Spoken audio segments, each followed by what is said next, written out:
Good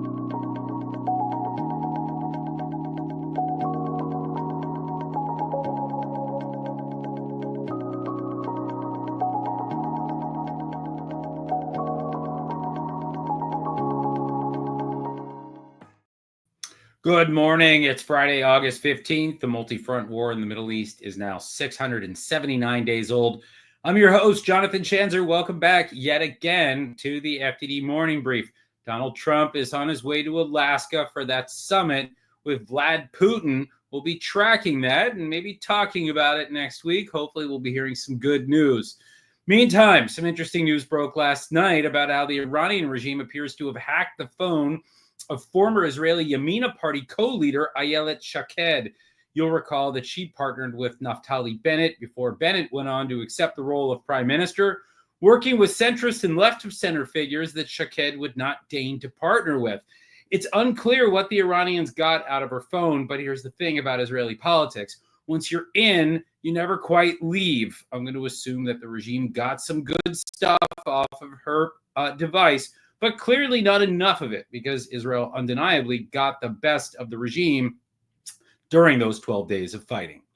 And speaking of the regime, our guest today is FDD's own Janatan Sayeh, born and raised in Iran. Before coming to the United States, Janatan brings a powerful personal story that informs his work here at FDD. We're going to explore some of the challenges facing the Iranian people, from the regime's brutality to growing water and power shortages, and we'll examine how the Islamic Republic is faring after that 12-day war. So stay tuned for that. The debate about the fate of Gaza continues inside of Israel. To be honest, I'm still unclear about the direction the Netanyahu government intends to head. It really does look like strategic confusion. Here's what I don't get. For years, the Israelis talked about targeting the head of the octopus rather than fighting with the tentacles. Of course, here I'm talking about the regime in Iran and its many terrorist proxies. The Israelis rightly understood that fighting the proxies was a waste of time and energy because in the end, it was the regime that was stoking all the chaos, violence, and unrest. So fast forward to June, and the Israelis finally did it. They went for the head of the octopus, and they struck some serious blows. The Iranian nuclear program, the Iranian ballistic missile program, key nodes and leaders of the regime. It was a serious achievement. Well, fast forward again to August 15th. That's today, in case you're wondering. And Israel is back to grappling with those tentacles rather than targeting the head of the octopus. Sadly, the Israelis are losing soldiers and expending huge amounts of energy fighting one of the regime's proxies, and the weakest one at that. Look, I know the hostages are important. I understand that Israel needs to finish what it started and where it started. But if the Israelis really want to end this thing, they need to look further east. It won't be easy, but the road to lasting peace very likely requires additional victories inside Iran. Now for your headlines. Headline 1. Israel is reportedly in talks with several countries to take in Palestinians from Gaza. Half a dozen countries have been in the mix. South Sudan, Somaliland, Ethiopia, Libya, Indonesia, and Uganda are among them. In exchange for allowing Palestinians a home if they so choose, these countries are looking for some form of compensation from Israel, either financial or otherwise. One caveat on South Sudan: the country rejected reports that it's talking with the Israelis about absorbing Palestinians. But yesterday, CNN ran a story quoting a senior Israeli official who said that South Sudan is still in the conversation. As it happens, there appears to be real progress with Somaliland and Indonesia. Yesterday, Israeli media reported that talks with these two countries are advancing. It's not clear how far or how fast, but last week, the government of Indonesia said it's prepared to take in 2,000 Palestinians for treatment, then send them back to Gaza. 2,000 is a far cry from the millions of people in Gaza who may want to get out, and sending them back after treatment isn't the same as providing sanctuary, but it's a place to start. Headline 2, Ali Larijani, the Secretary of Iran's Supreme National Security Council, visited Beirut this week. Larijani is the most senior Iranian official to visit Lebanon since the war and since Joseph Aoun was elected president, for that matter. Larijani met with President Aoun. During their meeting, Aoun told Larijani that Beirut won't accept foreign meddling in its internal affairs. Aoun has some serious beitzim, if you know what I'm talking about, if you speak Hebrew. That was a brushback pitch to the Iranians, who would like nothing more than to reconstitute Hezbollah in Lebanon. After meeting with Lebanese Parliament Speaker Nabi Berri, Larijani accused Beirut of kowtowing to American demands about Hezbollah's disarmament. He also flat out lied to reporters when he told them that Tehran doesn't interfere in Lebanese affairs. That's pretty rich. One more interesting thing of note about this episode, Larijani's plane was forced to detour over Turkey on its way to Lebanon because Syria's government wouldn't let this plane use Syrian airspace. Way to go, Abu Muhammad al-Jolani, now Ahmed al-Shara, or whatever you're calling yourself. Keep it up. But don't get too excited about Syria, because here's headline 3. Turkey and Syria signed a defense cooperation agreement. Yes, the Turks are still throwing their weight around in Damascus. The Turkish and Syrian defense ministers signed their agreement after a delegation of Syrian officials visited Turkey for official meetings. Under the agreement, Ankara will provide training and military consultancy to the Syrian army. That sounds about as palatable as that camel jerky I tried in Saudi Arabia a few years ago.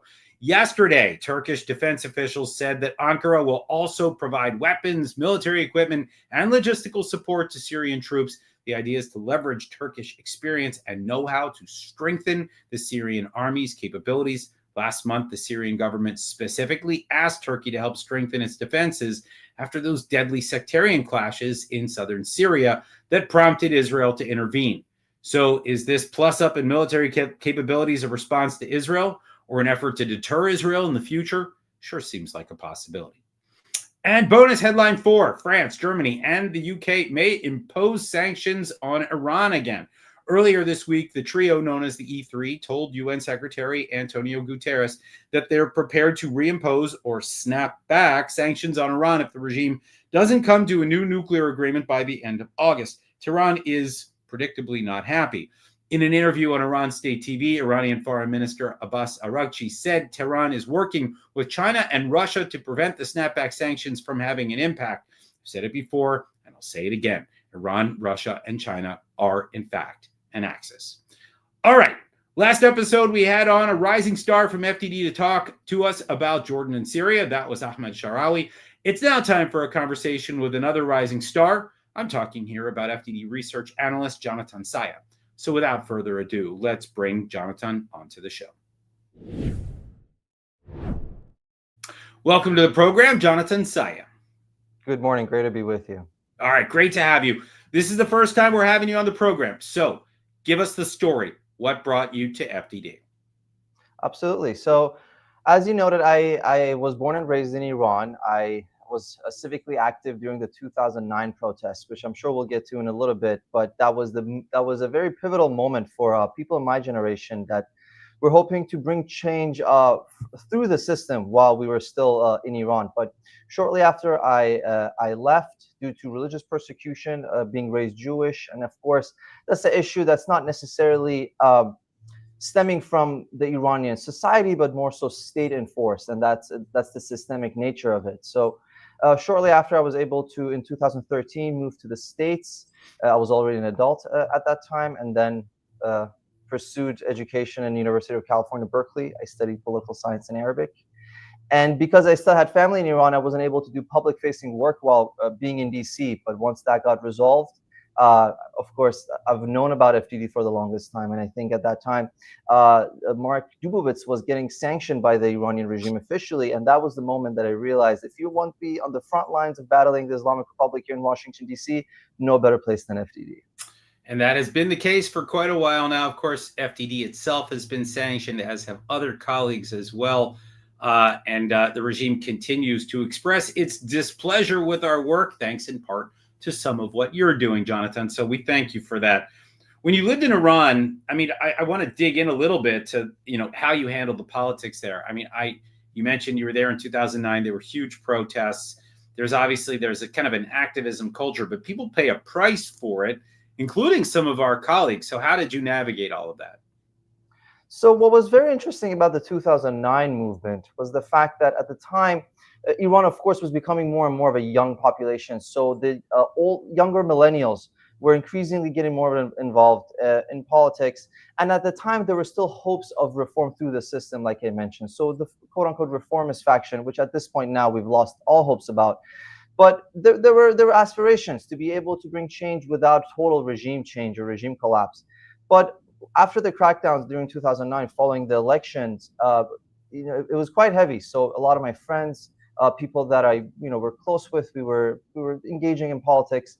They were all arrested, and many of them actually we don't even know what happened to, unfortunately. So it's quite a tragedy. But it was a turning point. I think at that date on, more and more Iranian civic activists pivoted towards purely anti-regime sentiment, and that is what we see today, with protests happening at shorter intervals, with more intensity, as we've seen with 2017, 18, 19, and 2020, and who knows what's going to happen this year.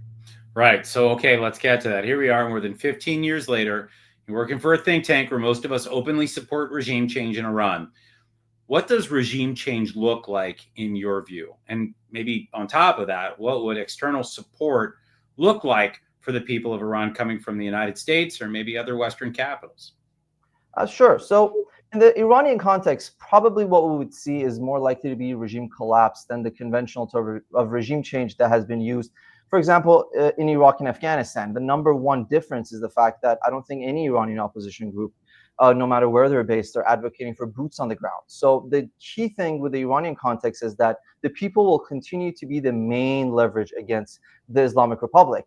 So in that context, I think the 12-day war did a great job really cementing what regime change theoretically could look like by supporting the Iranian people. A great example of that was when Israel targeted the regime's repression apparatus and coupled that with a media campaign, telling the Iranian people, one, differentiating between them and the regime and saying that we are behind you. So again, it had to be coupled with a few factors. Maximum pressure was a key part of that component. So you were talking about maximum pressure and maximum support, and that was a good example as to what maximum support looks like. And of course, just even naming that Operation Rising Lion, I think the Israelis were speaking directly to the Iranian people, of course, making a reference to the previous flag of Iran, the one that preceded the Islamic Republic.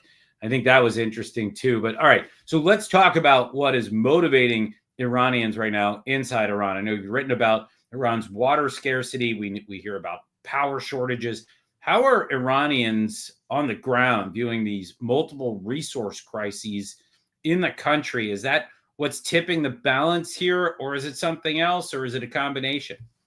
It's always a combination in the Iranian context. And you were right to point out that it is a multiple of factors. So in this context, we're perhaps arriving at a perfect storm moment. What we see is that you mentioned water scarcity, which Iranians are no stranger to, but right now, the difference is not only are different issues colliding, but they're actually feeding into one another. So water scarcity impacts the energy crisis in Iran, and the energy crisis prevents the industrial sector from growing further and has an economic impact.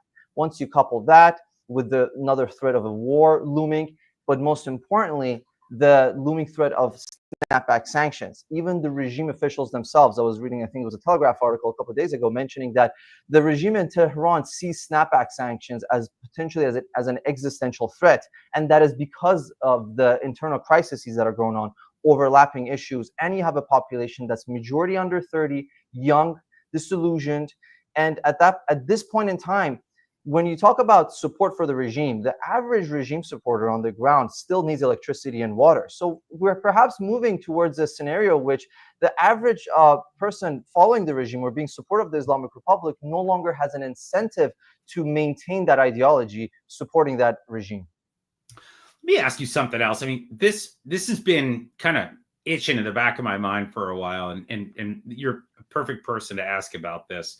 I'm going to throw you a little bit of a curveball, but the regime obviously got shellacked during that 12-day war, right? I mean, they got, the Israelis dominated the skies over Iran, and the Americans came in and hammered that nuclear program. The regime didn't seem to have many answers. I mean, yeah, they fired ballistic missiles at Israel, but, I'm not sure how much that tipped the balance. If you're a regime supporter right now inside Iran, and you're looking at the dismal performance of the regime, do you think that maybe tips the balance for you as you think about, well, gosh, maybe we need somebody else at the helm? You got this Altacocker, Ali Khamenei, right? You got this guy who's in his late 80s. He's not well, apparently was like hiding in a bunker the entire time.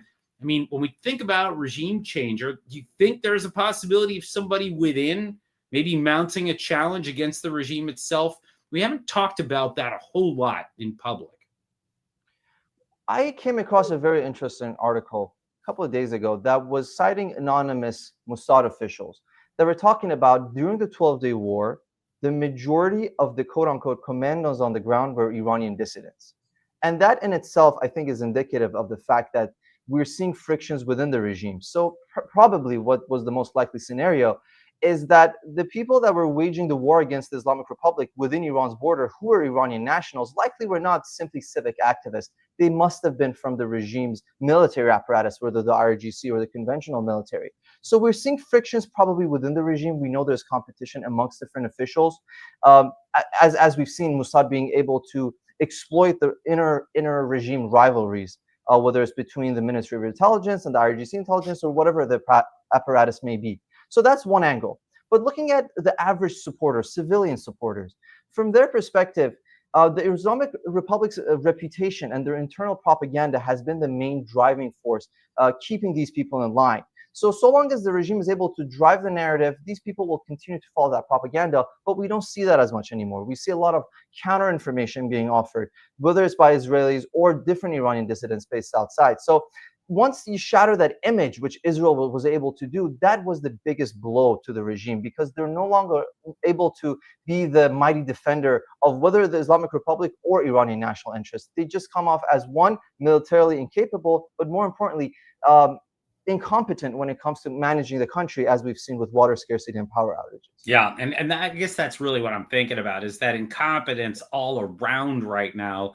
There's a holistic picture there that doesn't look good for the regime. And, we heard about all the sort of the domestic crackdowns and the checkpoints that have been placed throughout the country, the massive numbers of arrests as they dealt with, it was like 140 Mossad agents, many of whom were Iranians, I think you rightly note, that were essentially wreaking havoc across the country.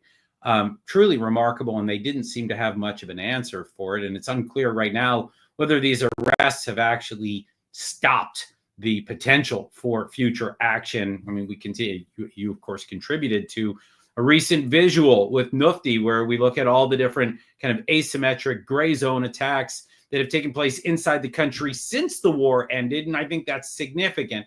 But maybe we'll get to that in a minute. I want to ask you, just Donald Trump has not ruled out another attack by the United States.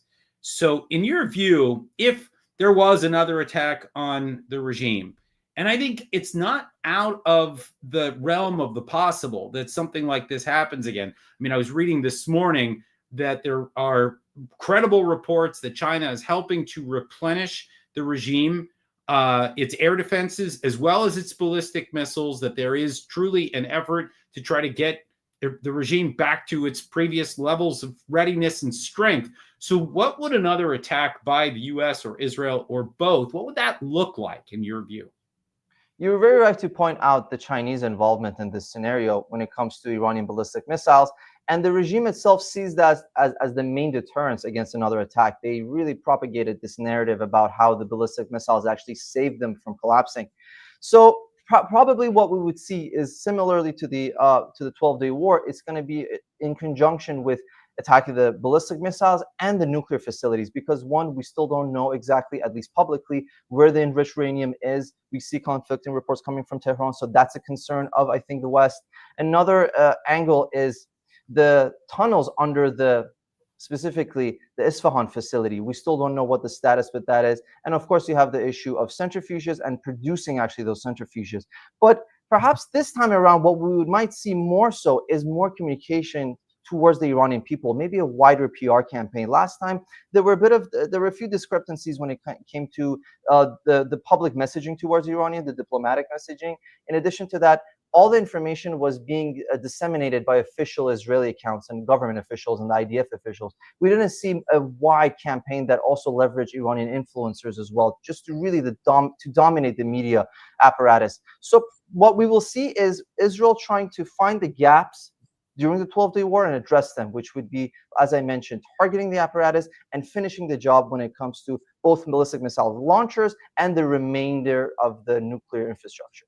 And I think maybe one other thing, Jonathan, which is, and we heard about this, that the Israelis wanted to keep the war going for another couple of days to target forces, to actually go after whether it's the Besiege or additional IRGC facilities.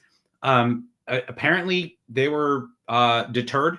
I think after Donald Trump dropped those bunker busters and other weapons on those 3 nuclear facilities, I think he called it a day, and I think reined in the Israelis, from at least what we're understanding from initial reports.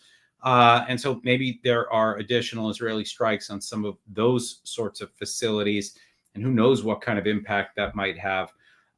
Last question for you before I let you go. We mentioned this visual that FDD published with Nufti, mapping the shadow war that is taking place in Iran. I've written about this recently for commentary.